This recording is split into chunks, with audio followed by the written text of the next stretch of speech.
There we go. All right, beautiful stuff. Greg Johnson, always such a pleasure, sir. Wealth of knowledge, man, the myth, the legend of the lending business.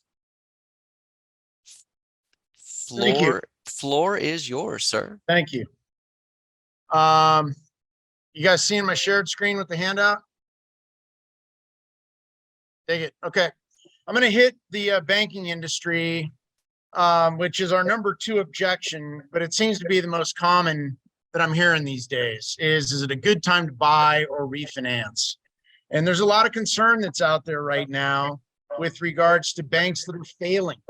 And I'm not going to discount that. You know, I think from the standpoint of what you hear about in the news and the media, there's a lot, the fear factor looms large.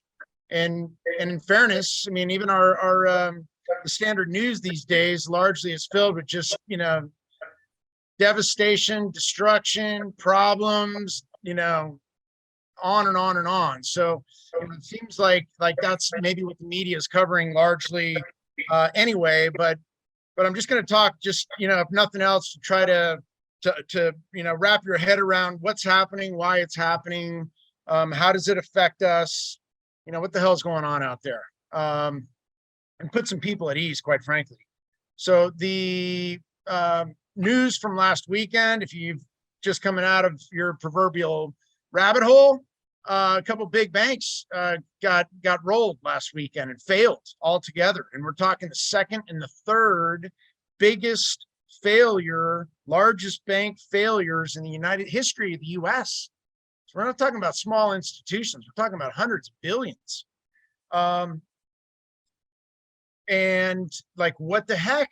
You know, how all of a sudden does this stuff happen? What on earth is going on? So, you know, there are people out there that are concerned about the economy and is it a good time to move forward with real estate?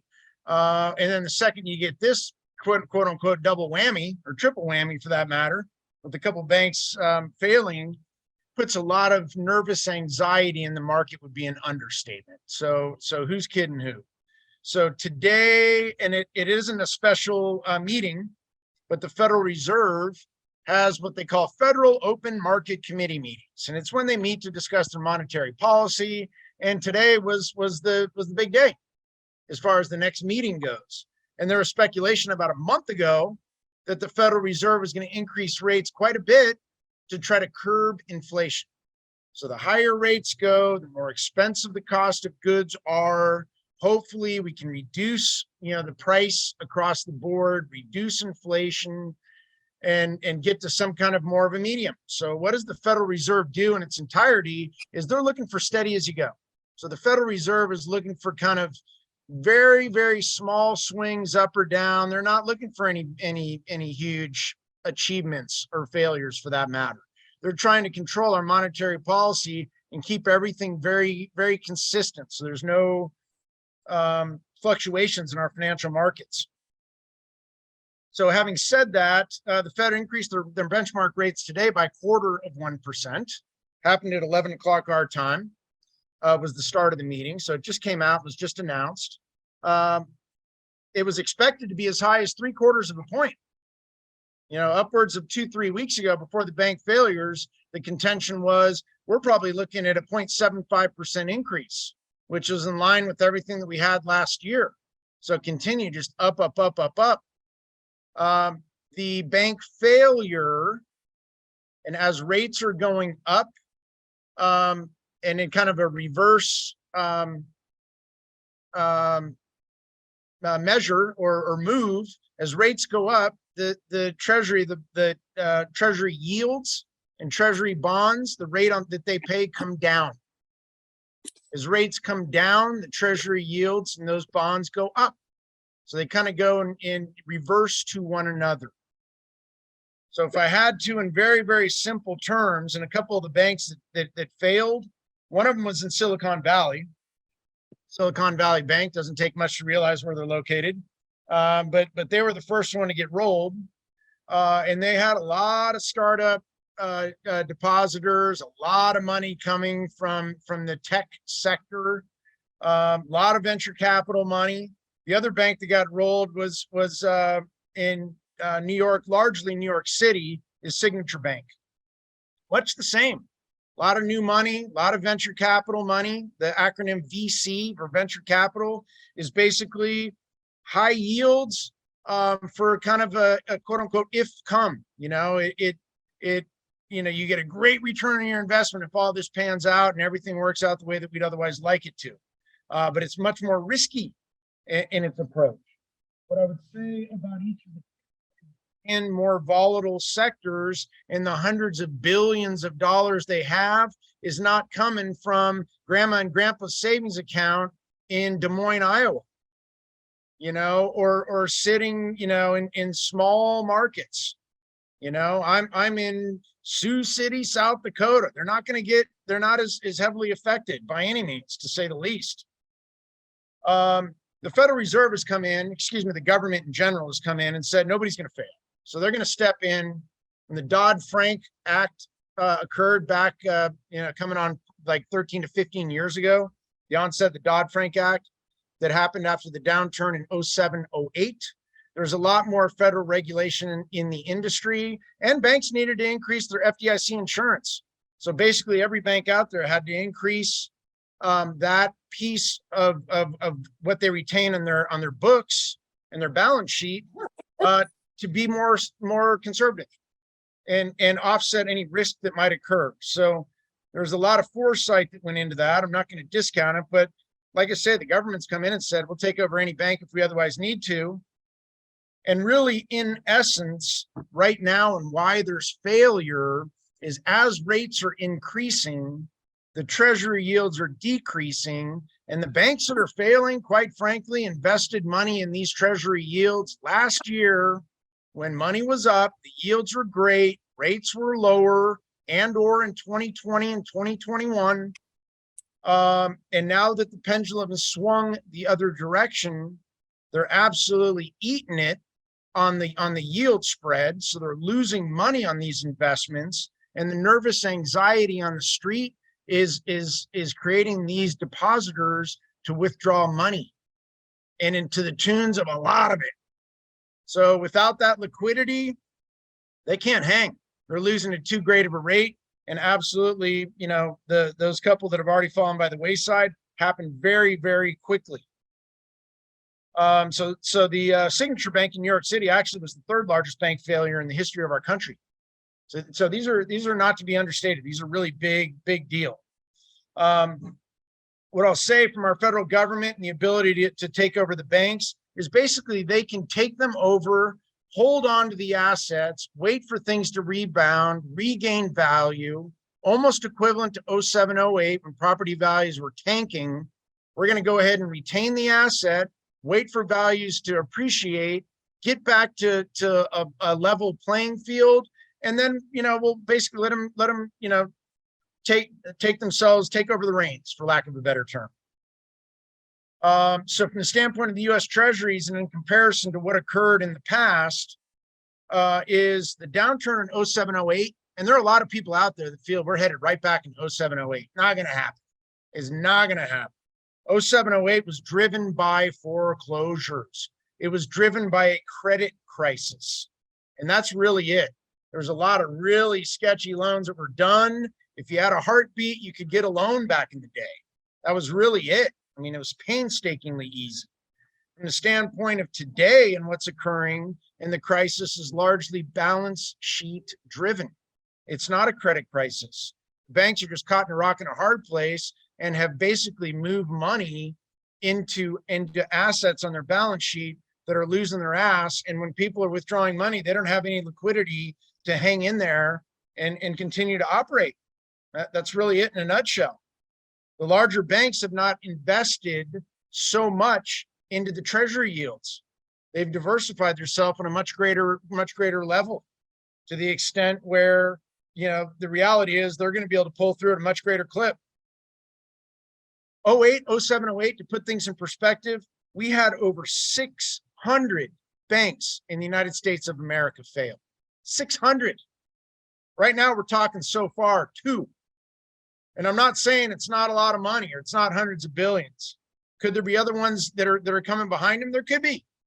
I'm not sitting here saying, oh, everything's fine, no problem, no problem. There's no issue. But the reality of things is, from the government standpoint, they're not going to let them fail by any means. So, like I say, as these yields come up, if they have to take conservatorship and take over a bank, they otherwise will. But there's no way, no how that our federal government's going to let anything, kind of roll into that otherwise free fall. So it's kind of a temporary spot.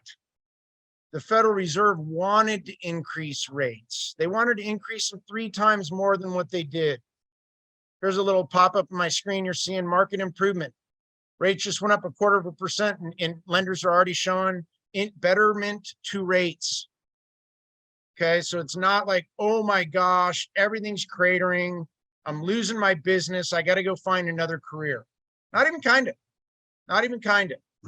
And if nothing else, anybody that's been in the industry for longer than a minute or two, I mean, welcome to the normal market. We've been preaching that for some time now, a better part of a year, because those folks that have been in the industry for 3 years or so, it's just so unreasonable and unrealistic. It's just not, not the norm by any means. So the good time to buy or refi, this number 2 in here, in fairness, in my reply on any of that would be, what's the motivation? The good time to buy, most people out there have no concept of the benefits to home ownership, even when it comes to your IRS tax returns and the write-offs that you get. I'm not a tax preparer. I'm not going to sit here and say, let me do the quick math and based on your income or taxable income and your tax rate. But what I do know in very common sense terms, number 1 is that the IRS has a lot of lucrative write-offs for people that are homeowners. UWM rates are coming down here too. But from the standpoint of write-offs, you get to write off all your mortgage interest. And for a median priced home that's sitting with like a $450,000, $500,000 mortgage, very modest, your mortgage interest is going to be in the mid 30,000s a year.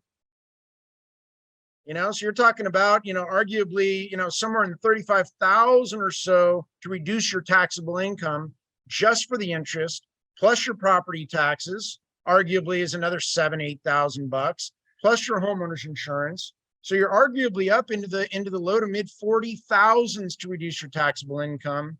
And that's in comparison with the IRS gives you in a standard deduction, which is nothing. In simple terms, for just a middle of the road buyer that was a renter going into homeownership, arguably is somewhere in the $12,000 or so extra cash in hand every time they file their tax returns as a result of being a homeowner in comparison to a renter with the standard deduction the IRS gives you. You can contact your tax preparer if you think that, who is this Greg guy? He's full of it. He's telling me he's not a tax preparer. Why should I take his opinion on anything? You want to talk to your tax pro, yeah, I encourage it. If you want to get the truth from them, absolutely. If you wanted information on estate planning, who the heck am I? I'm not an estate planning attorney. Contact somebody that does that stuff for a living. You want information on the mortgage industry? Hey, I'm your guy. You want invitation or information on real estate? Heck yeah. I mean, we have some solid, hardcore, knowledgeable, excellent people to go to. But know your strengths and weaknesses. So from the standpoint of just the tax benefits that go into it, it is whopping. And if I said it was $12,000 a year, for most people that are out there, they do not get annual bonuses that are equivalent to that $12,000 or so per year. It's not normal. They're not used to it. They had no idea that would even be an upside, benefit that goes into it.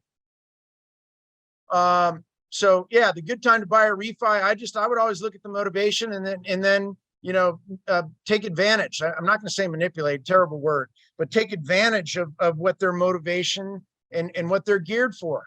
Are rates going to come down in the future? Heck yeah. It's just a matter of what time and what day. Are they going to be able to refinance and get a better rate sometime down the road? Yes, absolutely. Are they always going to have this payment? No. If they have mortgage insurance now, are they going to go to their grave with mortgage insurance? If they live a nice long life, no. They're going to get rid of that too. So always good time to buy a refi. I wanted to dwell on that number 2 more so than anything else on this sheet, because that's really what I'm hearing most of. Most of the pushback is, yeah, God, I don't know if you're seeing the news and reading what I'm reading, but man, the sky is falling, and that seems to be, where a lot of the media posts and naysayers, and it's just not the reality and the fact of the matter. All right, so I'm not going to certainly labor on all these other points nearly as much as I did on number 2. But dropping into number 1, what's your rate? It's actually one of the most common questions that I get asked historically. Everybody wants to know what the rates are. Everybody thinks you got a quick answer for them, and everything comes down to your individual situation and circumstance. So it's equivalent to, you walk into a shoe store. Why is it that they have so many different styles of shoes? And why is it they have so many sizes of shoes? Because everybody's got a different preference. Some people got really little feet. Some people got really big feet. Some people want a certain look in comparison to others. Some people want a warm weather or a colder weather shoe. Who cares? Pick a winner. Why does Baskin Robbins have 31 flavors to appeal to the masses? Some people aren't going to like the bubblegum ice cream and think it's nasty. Other people I just like the vanilla. Pick a winner. I'm making the same money on every scoop that I sell. So, I mean, from the standpoint of what it is that we offer, the rate is based specifically on what is the client bringing to the table, what are they seeking, and basically I'm going to create something much like the proverbial shoe salesman, retail clothing store. What are you looking for? If you came into my men's clothier store and you said you needed a tuxedo for an upcoming wedding, I'm dialed in. Now we're narrowing the scope. So the entire rate thing is just, what are you looking to accomplish? And that's what's your credit score, what's the purchase price, what's the payment, all the parameters that go into. I'm not going to dwell on them. So excellent question. What's the rate? Tells me that you have interest. That's 90% of the battle today, is to create some interest and some excitement. So the fact that you even have some interest and want to know, hey, man, wonderful. Let's see what's in your best interest and start gathering info. The number 3, my credit isn't that good. I really impress upon people to run credit profiles, see what we've got. We're absolutely willing to partner up with you, work with you. We have programs that can look at what does it take to get your score up? What do we need to do in order to get to where you want to go? And I can give people a roadmap. And really, for the most part, number 3, more than 50% of the time, the credit is sufficient to qualify for the loan that people want. People tend to beat themselves up in their credit profile and well, yeah, problem here, problem there. And past history is not the case. You get into credit issues that, arguably a year and a half, couple of years or older, really doesn't affect your credit scores and your credit profile much. The savings pattern number 4, you got to just bank on the fact that we got down payment and closing cost assistance programs.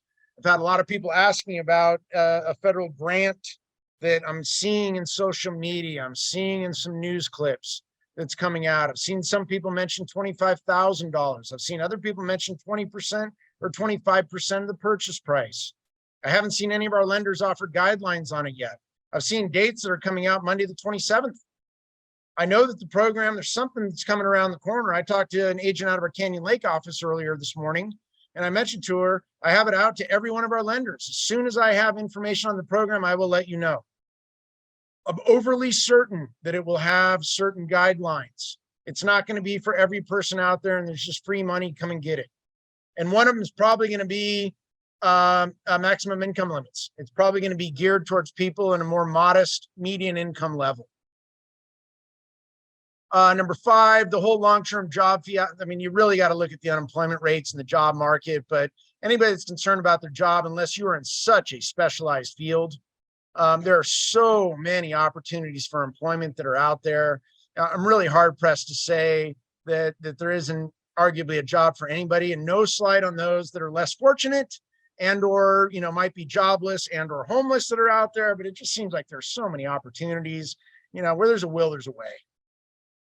And the unemployment rate is so low right now. I mean, we're literally sitting on like a 30-40 year all-time low. Number 6, how long does the process take? If we as loan officers do our job well up front, we're closing deals in 10 to 12 days. We can do it in single digit days if we get an appraisal waiver. So when I say do our job well, we have proof of all income, proof of all cash for closing. We got a credit report. We firmed up their approval. Man, we can hit the ground running. You can close as fast as you otherwise want to close. I just need to be able to get the buy-in and get the information from our clients. Is it any quicker with banks or credit union? Hell no. 60 days, you'd be lucky to get done in 60 days. Your branch banks that are out there have no, I mean, God bless them, but there is no sense of customer service on that level. And they're basically paper pushing, and their turn times are terrible. And you have no sense of security. Every time you talk to anybody at these larger organizations, you got a new person. Every time you pick up the phone, you got to retell your story. With us, you got a primary contact throughout. I'm not going to dwell. I spent this with loan officers, family members in the business. I'm not going to dwell on that with you guys. Bank or credit union has any better rates? Number 8. I love an opportunity to compete. Me, like a lot of people that have been in the industry for a long time, real estate and loans alike. If you've been doing this for a while and you are successful, you are competitive. You have to be. There's no way you can succeed in our industry without being competitive. So from the standpoint of us putting together and competing against anybody, love an opportunity to chop anybody off at the kneecaps. All I need is just an opportunity. The number 9, do I have to pay any money out of pocket? Goes hand in hand with number 21. We'll have to pay upfront credit report or appraisal fee. So I'll just touch base on each of the two. Upfront, we got to get somebody's authorization to run their credit report. We do ask as a company for people to pay for credit reports. Do they have to? No. Could our loan officers pay for them? Yeah. I'd ask a client to pay for an appraisal fee too. Do they absolutely have to in order to fund the deal by some federal regulation or law? No. Could the loan officer do it? Yeah. So it all just comes down to whatever is negotiated up front. And I think largely if things are communicated well into the middle, I mean, hands down, if you're coming to me asking to borrow hundreds and hundreds of thousands of dollars for a mortgage loan, I would like to think that this number 9 silly little credit report and or appraisal fee is not going to be an impasse. But I will work through that. That's not going to be a deal killer. The competition, they say, I don't have to do it. And I'd feel much more comfortable if I didn't have to pay for this upfront with you too. We got to take a long look at it. Sometimes we got to, take it on a flyer and put our best foot forward to make it happen. I'm not going to say that that's normal though. The abundance of paperwork, number 10, is the same with anybody else that's out there. So it's not like we're marching to some different beat than someone else is. Everybody needs all the proof of income, all the proof of assets. I mean, if whatever the source of income you have is going to dictate the paperwork needed to support that. So there's no more, or at the end of the day, really no less. We try to run the automated approvals up front on number 10 to see maybe there's some things that we wouldn't need. The automated approval comes back and says, hey, you don't even need that other year of tax returns. You only need 1 year. So we'll try to minimize what we need based on the approvals and the programs people are seeking. Number 11, and everybody wants to get a deal. What do you charge? What do you got? How many points? Same in real estate. You want to list my property? What's your listing fee? To go back and just say every single person's can be the exact same number. You can try to put everybody into the exact same bucket and you're going to lose business. You can negotiate with people along the way and you're going to win business. Sometimes people like to know that they got the upper hand. If you go in on a 3% listing agreement and think that it's going to be this or nothing, the reality is maybe you don't get that. Maybe it's closer to 2.5 or 2.25. And I know that the stats in what I read and talking to knowledgeable people like Robert and the like, that's at 2.25 is average. But you can start in high and negotiate down. From our standpoint, with regards to points and fees, you try to get everybody a fair deal. Nobody in our industry is going to retire in any one transaction. So you got to do it right by a lot of people to make the world go round. So number 11, flat out, you got to be realistic on everything. The number 12 kind of goes hand in hand there. Can we offer no point or no fee loan like any of the TV or radio ads that I hear? Of course. We can do anything that anybody else out there is offering. We're big on options. So I'm always going to go back to people with an option close. Would you rather go to this a little higher rate with a little less in fee, or this a little lower rate with a little bit more in fee? And then they're going to pick a winner. You can't go back with the option close on a listing appointment and presentation. Would you rather list with me at 3% or at 2.5%? They're going to pick 2.5% every freaking time if you're offering the same services, you know? But the reality of things on the loan side of it is we got a little bit of play. There's a little bit of negotiation as the up and down as to how they, how they want to structure their transaction, what works best for them. So we will let people make their own decisions within a controlled environment. They're going to decide which option makes most sense for them. It's not me. We've talked briefly, not briefly, we had an entire training session on this, benefits of the mortgage broker banker. So I'm not going to altogether dwell on it in this call. It is important that everybody realizes we can wear any hat we want to.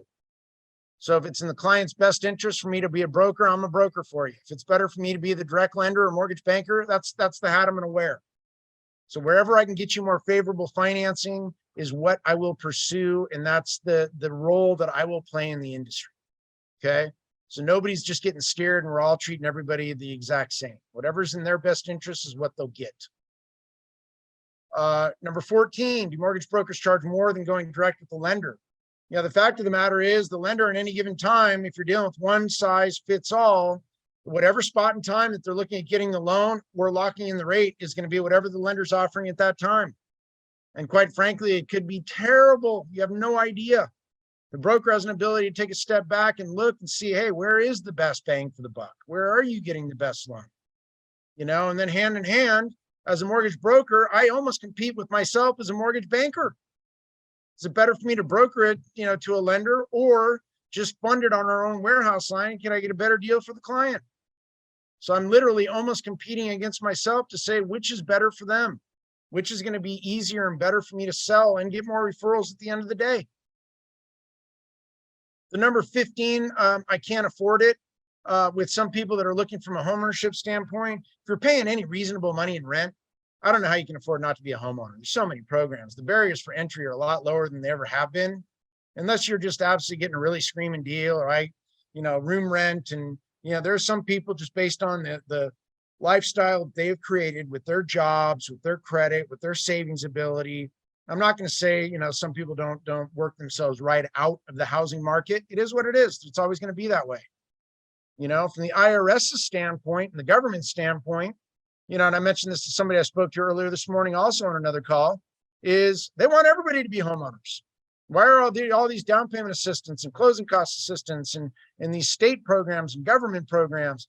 I think the government feels, as everybody that's in our industry, the more homeownership we have, the more property values are going to increase, the more private homeownership that there is, the crime rate's probably going to go down. Petty theft, vandalism, all that crap's going to be going down. There's probably going to be a lot safer areas because people just have more pride in what they own in comparison to, once again, just not caring about it, or, heck, that's not mine. What do I care? Number 16 is not altogether so much with regards to you guys, but I do mention back to our loan officers on a regular basis that the refinance individual, they can roll their costs into the new loan. So some people on a first-time home buy have this notion like, oh, geez, I can't afford all this money and can't afford to refi. I mean, it sounds like a silly thought, but yeah, I didn't want to leave that one off the table. Not even going to address 17 with you. I addressed it with our loan officers. That's a no-brainer. I mean, we accommodate to people of all walks of life. That'd be an understatement. Number 18, will running my credit affect my credit score? I can use anybody's credit report from anywhere. If you want to show me scores from Credit Karma, you want to tell me what your date is, if you don't want me to run your credit score or credit report and you want me to work up options, I absolutely will do it for you. I'm not going to create barriers that are difficult to overcome. I'll accommodate as best as possible. If you would like to move forward and you want an approval letter, got to have the credit run in our company's name. Okay. The government, through the Fair Credit Reporting Act, allows people to shop within the same source. So anybody that's shopping for mortgage loans, it doesn't count as additional inquiries and they can shop. and it's all as one. So from the standpoint of additional, the same with car financing. You're going out to 5 or 6 car dealers, then no shame on that. If every single one of them is running your credit at their cost, it's all going to count as one inquiry as you're shopping for a car loan. The number 19, and there's a lot of people interested in new builds these days, and builders are very aggressive in offering concessions towards closing costs in order to get buyers in. Who's kidding who? They want to sell homes. So, are we able to compete on that level? It really, and what I would suggest to anybody, it really comes down to, when is the place going to be completed? We have somebody out of our Oceanside office that ran a buyer all the way up to Simi Valley yesterday. New tract housing. I think Warmington Homes, I think he mentioned, was the builder in Simi. But he wanted to register them. He wanted to get the foot in the door. These people, that they couldn't even take an escrow deposit because they haven't even established what the price is for phase 2 or 3 or 4 for that matter, that they've already broken ground on. So phase 1 had a locked in price. They haven't even figured out what it's going to be, nor do they even know when it's going to be completed. But they're offering $15,000 in sales concessions. That's great. You let me know when the house is going to be completed. I'll price out whatever that they're looking to accomplish. We'll go toe to toe. I can beat them or I can't. I'd love an opportunity to compete, at the very least. But this early in the stage and scheme of things, I have no idea, nor do I even know if they're going to come up with a price that is acceptable for your buyer. They may come back and say, you know what, we have so much demand for our product that we're going to increase this materially, and then see who sticks on as far as who's, signed up and registered to get in line to have an offer accepted, and or, move the process forward. But yeah, I just need to know whenever the time that they're looking for a completion date and what it is that the builder's offering at that spot in time. We're going to swing it or we're not. I've had some builders, as we're competing for it, sweep the buyer off their feet and absolutely just, I've had some clients that have from their initial quote upwards of $21,000 difference in what they're offering in fees and sales concessions, and priced us right out of it. It has happened. Does it happen every time? No. Okay. And from the standpoint of the clients on those, they used us as a wedge. The agent was appreciative that the client got the best deal possible. And I would hope that whenever it came to an opportunity to refinance down the road or any additional purchases that they may make, that they would keep us, in the fold. But, we have just another contact and, another individual to put in follow-up boss and follow up on a later date. Number 20 is kind of a silly analogy, but at some points in time, we put together options for people and they actually don't even believe that we can offer it. We do take very large pride in putting together options for people and not shoot from the hip. So there is no loan officer within our company. And if it did happen, they wouldn't be here for long. It'd literally be a one and done. That's baiting and switching individuals, lowballing them to take them off the street, and sucker punching them with the reality of current market rates after the fact. We really want to pride ourselves on good business, being upfront, being truthful, and not at a point where we're conducting bad business or just telling people what they otherwise want to hear. And there's a large segment of our competition that would happily do that. So from the standpoint of other people, and when the offer sounds a little bit too good to be true, I would be the first one to propose to any one of our loan officers or me dealing with clients alike, is I'd force the hand on that other lender. And basically I'd force the rate lock and put everything in writing, all that stuff up. And a lot of times when we force the hand, they can't produce, and it'll drop right back into our lap. I'll give them the better part of a day to 2 days tops, follow back up with them. I was just following up. I pulled your file. I just want to make sure that you got handled. You got everything that you wanted from that other lender or the builder. If they come back after the next day or two and they're wavering, like, well, they haven't given it in writing yet, or kind of wishy-washy. Fact of the matter is, to execute a rate lock, if I can do something and produce it, I should be able to push a button and execute it right away. This is not anything, if you ask for a rate lock, it should take me approximately 48 hours to execute. Not happen. There is no execution in 48 hours. It happens in real time. It'd be equivalent to a stockbroker. I like the price of the stock right now. I want to buy it or sell it. You have to move fast. I can't afford to, well, you executed it a day later and then I maybe didn't get what I otherwise wanted. We already talked about 21. 22, when it comes down to finding paperwork that people are looking for. I got to find art to there's different ways to seek information that we need. There are points in time that some people, in fairness, overstate maybe what they have or what they make. It's not uncommon, but from the standpoint of any paperwork, if they say that they have a certain amount of money in cash for closing, I'm going to push for the total that they have. If they have gift money available, I'm pushing to try to document and get everything and not, just taking somebody's word for it. We as a company are not issuing the approval letter unless we have this firmed up. I got to know what we have in certainty and not just, well, that's what they said and they thought they'd get it. We're wasting each other's time if we don't have everything dialed in and documented.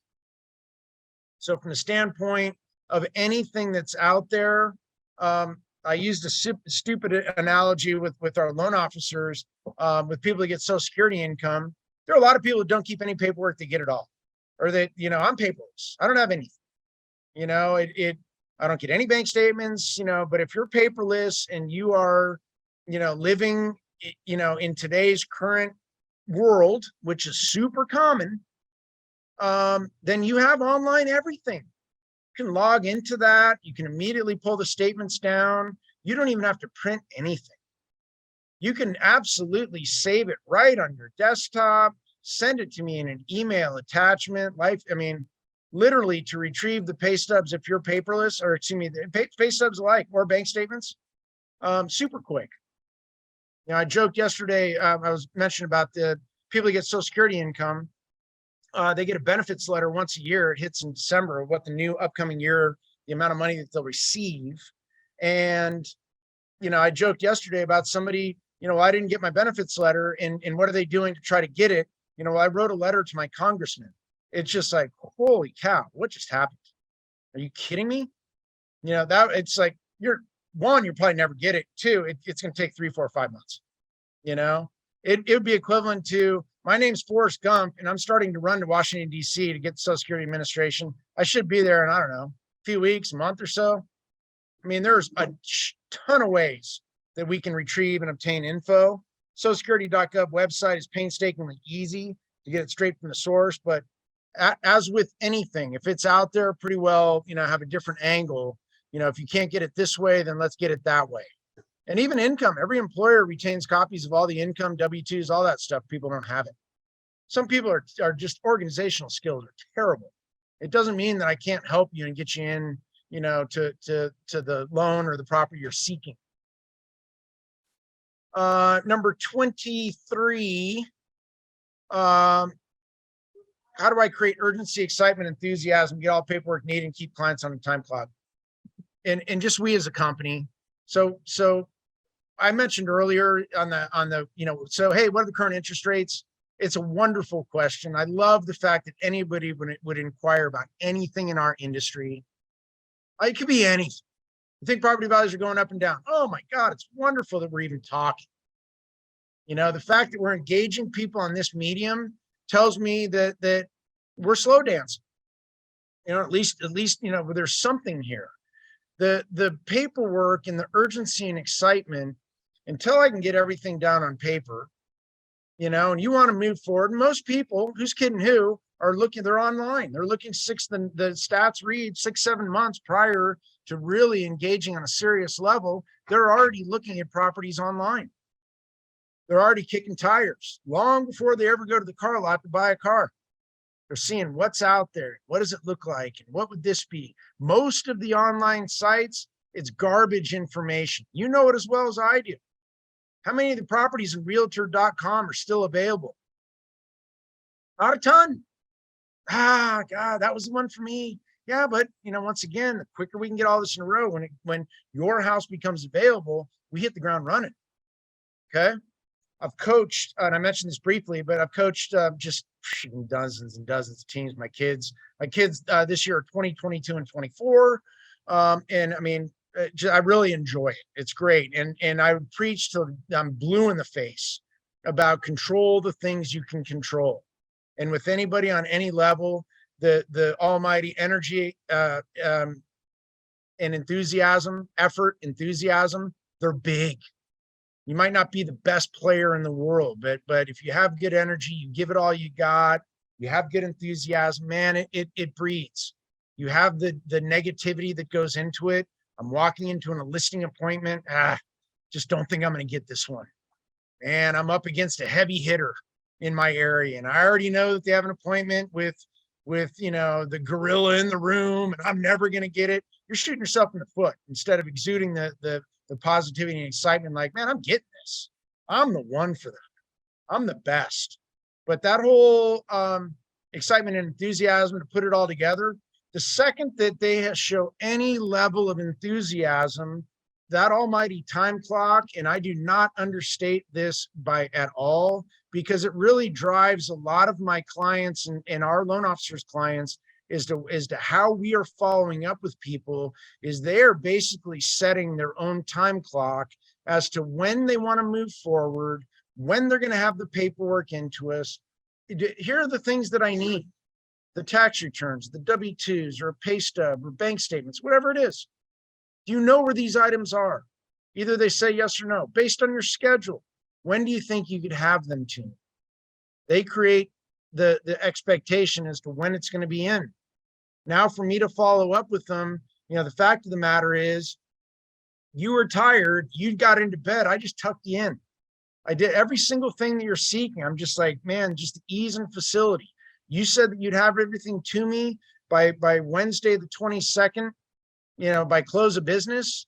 It's no shame on me for following up with them at 5:30 or 6 this evening if I have not gotten it, and asking, hey, just a quick follow-up call. I just want to see how you're progressing with the information that we need. And they may say, you know what, I've had a terrible family emergency. I'm not going to be able to get to it till this weekend.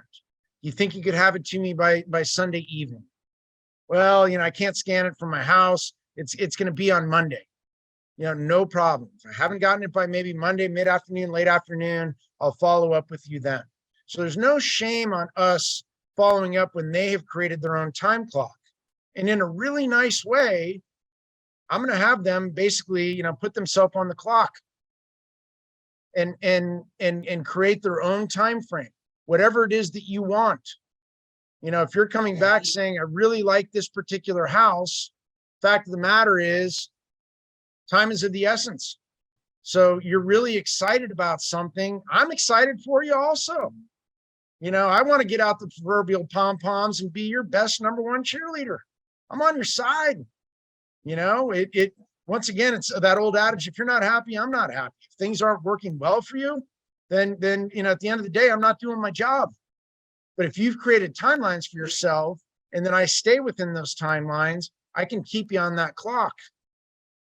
I've had some people that come back that go through a lot of medical situations. I'm fighting a really tough battle right now. I don't know how long this is going to take. I'm going through, I'm waiting on specialists, I'm waiting on this, I'm waiting on that. You know what? Just God bless you. Personally, I'd probably be following up maybe on kind of a monthly basis. If nothing else, just pulled your file. I was thinking about you. How are you? How's things going for you these days? And just letting them talk. They're going to want to turn the corner and come back around, or they're not.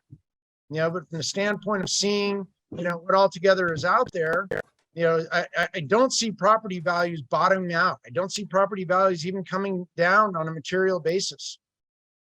So are you going to be getting, a cheaper, the exact same house for cheaper within the next calendar year? I don't see stats out there. There might be small pockets, but kind of universally, I don't see a lot of statistics that are suggesting, yeah, hold on. That $600,000 house is going to be $500,000 in a year. And from the standpoint of interest rates, tough to look in that crystal ball. So you get in, you make the best decision you can right now. And for some people, and even those proverbial first-time home buyers, I'd be the first one to suggest with anybody that works here, agents and loan officers alike, that every single person has to start somewhere. It's not the house you're going to live and die in. Get something that makes sense for you and your family, that you can let run up in value, make a little bit of money, get a good tax deduction. And, and then once it gets to a point where you've made some good money on it and you want to sell it to get the next house you like a little bit more than the first one, absolutely. I'm here for you, right? Partnering up with you from this point, on down the road, and would love an opportunity to work with you on the next one, the next one, the next one. So yeah, this notion, and a lot of first-time home buyers think everything, it as well as I do. Everything has to be perfect. Has to be just like this, has to be just that. We have programs that'll offer some rehab costs. So if we need fixer-up money, we got that in products and programs we offer. So don't feel that we can't, like, hey, what do you think about this? What do you think about that? A lot of different options. Maybe it's not the first quote that we went back to them with. Maybe it's going to be plan B, but this is the house for us. Then here's the best financing for that house. Rather than, just speaking in more generic terms, talking about just a particular purchase price. Maybe we're talking about specific features of a home, or things that really matter a lot, on one versus another. So, and then options come down to, does it make sense? Do I want to move forward? Options are prevalent.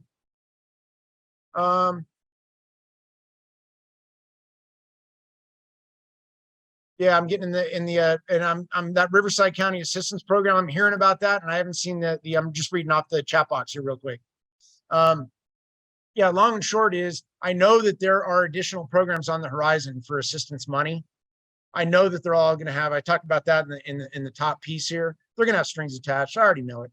It's not going to be, man, I'm a real estate investor. I'm crushing it. They're all going to be first-time home buyer, primary residence only, certain income limits, certain credit limits, certain debt ratios. I get it. Been doing it long enough where, yeah, we want to make sure that it's going to the right people. And no slight on those that are real estate investors, but they're like, you know what? You already got the stuff figured out. What do you need us for? We want this money to go, to drive people and get them into home ownership and get them into the game, and get more players on the team, the home ownership team. So, if you weren't a believer in, is it a good time to buy?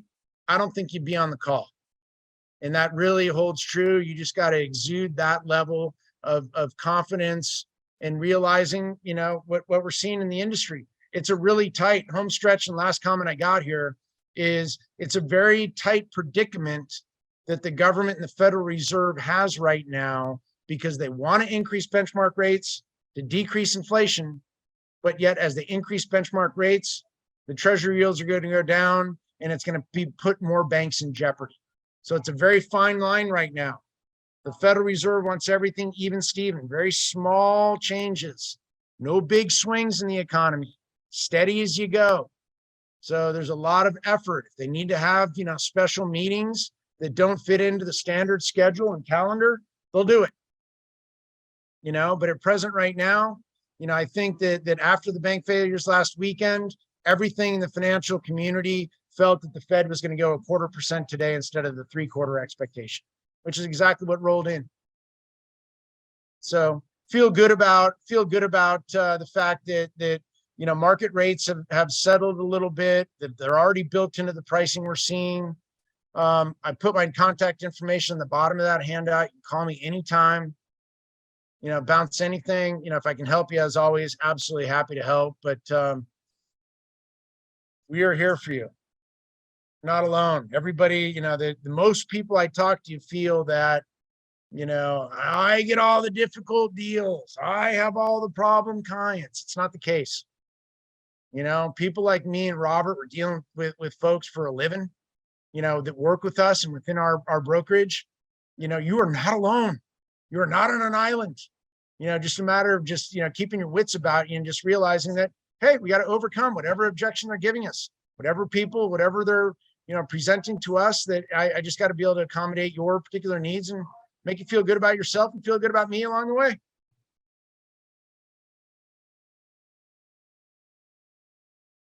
So concludes today's enjoyable ride. Thank you, Jake. Great. Could I ask a question, Greg? Okay. Do you ever quote people a range of rates or median rate? Yeah, Or you do you know, just say that it's they're higher than literally yesterday? equivalent to you coming. It's equivalent to you coming in to buy a home, and they've identified the home, and you say, yeah, that home could be anywhere between like 300 and 400,000. Not really what I was looking for. Are you coming onto the car lot and like, well, no, so the whole range, I'm not saying that there's not a range, but I think for most folks is that's great that here's the lowest and here's the highest. But for most people out there is, what about me? What about this guy that matters the most to me? What does this guy get? So as much as this other person paid this or that other person got that, whoopee. This other person got a screaming deal when they purchased a home. But what is it like? How does everything affect me? And I think for most people, when you create quotes that are specific to them, the information on a lot of these real estate sites, it's all generic. We were working last weekend with buyers, and in the internet site had an interest rate qual rate at 7. The house was too expensive for them. Clients didn't like it. I priced the example. I'm at 6.25. Well, why does that say 7? Because it's not real-time pricing. They're not asking you all of your questions. They're not asking you what your credit score is. They're just giving you, bam, if the rate was 7, here's what the payment would be. But you qualify for better than that. So why would you punish yourself and look at a payment associated with the rate that doesn't pertain to you? You're better than that. You qualify for better. Get the better. If you walked onto the car lot and they offered you 0% financing for the car you wanted, you're not going to turn around and be like, you know what? Toyota Motor Credit, I'd feel a lot more comfortable if I could at least pay you 3 or 4% interest on the loan. I want to make sure that you're making your money. I understand there's a cost that goes into it. I feel just a little bit better about myself. You're not walking onto the car lot and they have a $20,000 sticker price and you come back and like, you know what? I'll give you 30. I like you guys. You do a great job here. Every time I come by, all the helium balloons are so colorful and things are just so wonderful. And that bounce house for the kids you have on the weekends, it just warms my heart. I want to add more. No, nobody's doing that. Everybody wants the best of the best for them, which I get, as do I. So every quote that we're giving, if it's more razor sharp, it's that proverbial, the scope on a rifle to pinpoint the target exactly to what we want, pinpoint, in comparison to the shotgun blast that goes like just a gazillion different directions. We want to be the scope. We want to be the one that really gets into, here's what's better suited for you. And then your buying power and your comfortability moving forward is infinitely greater when I know where I stand. What is it? What's in it for me? And I hate to suggest that, oh, you're so conceited, or you're like, every buyer is. Yeah, I want the best for you too. So I would never quote a range in rates.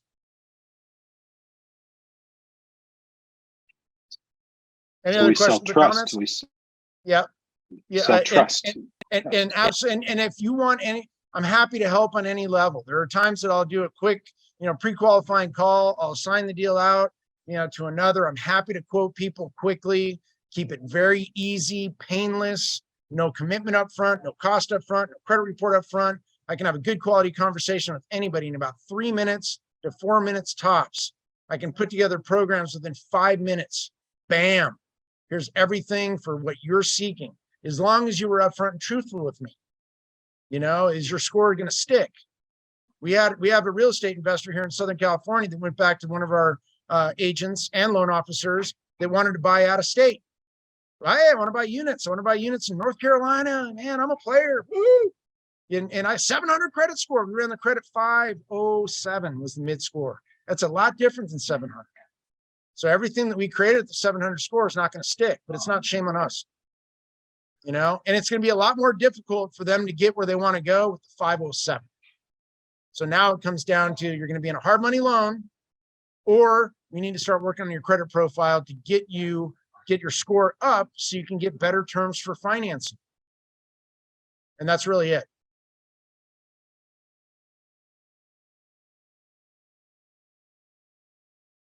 All right. I appreciate you guys. Thanks, Greg. I'm chiming out. You bet. Good stuff, Greg, as always.